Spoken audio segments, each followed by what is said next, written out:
নমস্কার বন্ধুরা, আজকে আমি আলোচনা করব ক্লাস 7-এর 3 নম্বর মডেল স্কুল ইতিহাসের।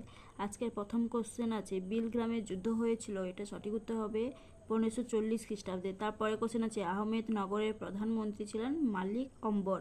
কবিরের দুই পংক্তির কবিতাগুলিকে বলা হয় দোহা। তারপরে আছে, চৈতন্য আন্দোলনের প্রাণকেন্দ্র ছিল নবদ্বীপ।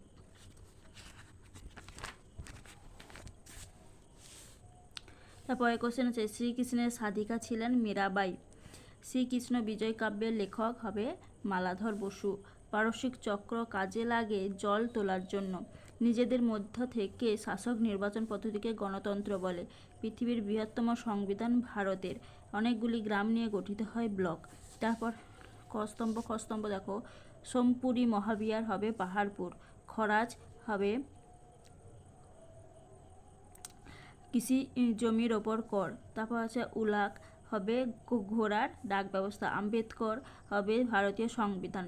জেলা পরিষদ হবে স্বায়ত্তশাসন। তারপরে প্রশ্ন দেখো, মহেশ দাসের নাম হয়েছিল বীরবর, এটা হবে তিনি খুব বুদ্ধিমান ছিলেন। তারপরে আছে, আকবরের আমলে জমি জরিপের পদ্ধতিকে যাবতী বলা হতো। যাবত মানে জমির রাজস্ব নির্ধারণ করা। তারপরে কোশ্চেন আছে, নদীর ধারে শিল্পগুলি তৈরি হতো, কাঁচামাল আমদানি আর তৈরি মাল রপ্তানির সুবিধা হতো। তারপরে কোশ্চেন আছে, চৈতন্য বাংলা ভাষাকে ভক্তি প্রচারের মাধ্যম হিসাবে গ্রহণ করেছিল। বাংলা সাধারণ মানুষের মুখের ভাষা ছিল।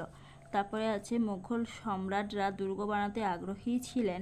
এখানে হবে দুর্গ বানালে সাম্রাজ্য সুরক্ষিত হতো। তারপরে কোশ্চেন আছে, 12 ভূঁইয়া নামে কারা পরিচিত? এই যে বাংলার 12 ভূঁইয়াদের সম্পর্কে কি জানো? এইটা হবে উত্তর। এটা সহায়িকাতে 121 নম্বর পেজে আছে। তারপরে কোশ্চেন আছে, সুলহ ই কুল কি? এটা 123 নম্বর পেজে আছে। এই দেখো, সুলহ ই কুল। তারপরে কোশ্চেন আছে, মধ্যযুগের ভারতে ভক্তি সাধক সাধিকা কারা ছিলেন? এই যে মধ্যযুগে ভারতে ভক্তিবাদী সাধক সাধিকা কারা ছিলেন, এটা সহায়িকাতে 169 পেজে আছে। তারপরে কোশ্চেন দেখো, তারপরে কোশ্চেন আছে, দোহা কি? এই দেখো, কবিরের দুই পংক্তির কবিতাগুলিকে বলা হয় দোহা। প্রশ্ন আছে, ক্যালিগ্রাফি ও মিনিয়েচার বলতে কি বোঝো? এটা সহায়িকাতে 173 নম্বর পেজে আছে। এই দেখো, ক্যালিগ্রাফি আর এই হচ্ছে মিনিয়েচার। এই মিনিয়েচার।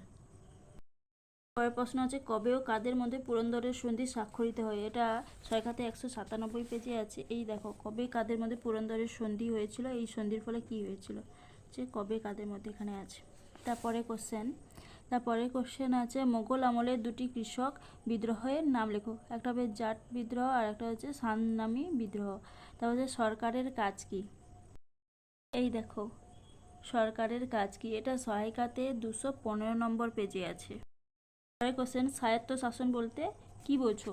এটা সেই একই, তারপরের প্রশ্নই দেখো, এই যে স্বায়ত্ত শাসন বলতে তুমি কি বোঝো, এটা।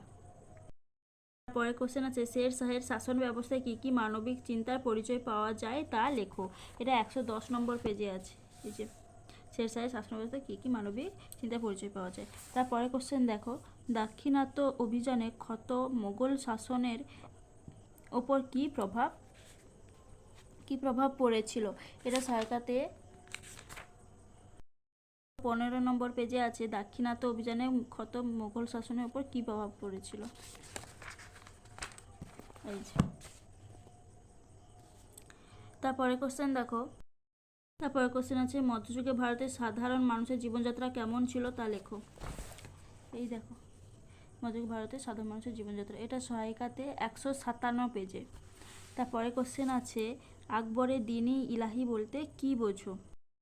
এই দেখো, দিনী ইলাহি বা বাদশাহ আকবরের দিনী ইলাহি সম্বন্ধে একটি টিকা, এইটা। পরের কোশ্চেন আছে, মুঘল যুগে জায়গিরদারি ও মানবসবদারি ব্যবস্থায় কোন সংকট তৈরি হয়েছিল? মুঘল সাম্রাজ্যের উপর এই সংকটের কি প্রভাব পড়েছিল? এটা সহায়িকাতে 194 পেজে আছে। এই দেখো, এইটা।